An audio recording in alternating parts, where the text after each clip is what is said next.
Doing that I knew you because I wanted to marry you. And I made a covenant with God. I said I was going to marry you. I asked for you. He provided you. And I made a promise to God that I would commit myself to you. And so it's to Him I made the promise. And in turn, you have that promise also because I made that promise to God. And you do not break any promise to God. So I am your husband, or I will be your husband in the ceremony. I intend to keep it that way. And I'm yours, and you're mine. Wow. Sana all yun. Oh, I love you.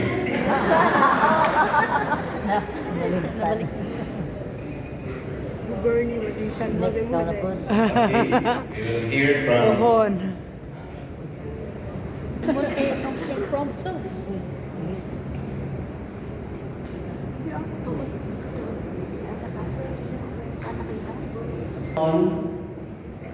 Standing here with you today feels both beautifully familiar and incredibly special. We already promised ourselves to each other last November 15, 2025 in the US in a simple and intimate way. Just us, our love, and a quiet certainty that we had found our forever.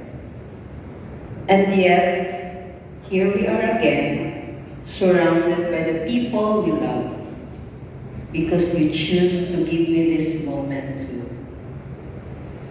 That is who you are, someone who gives not just what is needed, but what is meaningful, generous, and full of love. Thank you for loving me in ways that go beyond my deep expectations. Thank you for making space not only for our quiet beginnings, but also for this joyful celebration with our family and friends. You didn't have to do this, but you did, and that says everything about your heart. I vow to continue this journey with you, not just as your wife, but as your partner, your best friend, and your home.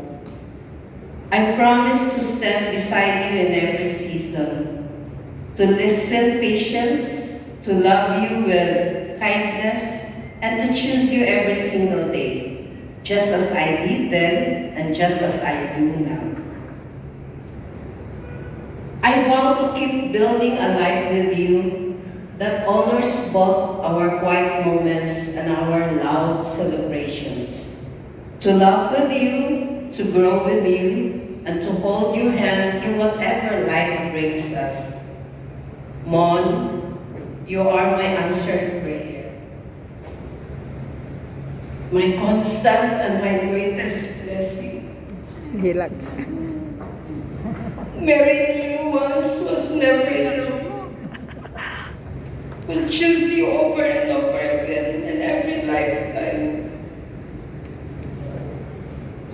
Today, in front of everyone we love, I give you my heart again. Still yours, always yours, and forever yours. I love you, Mom.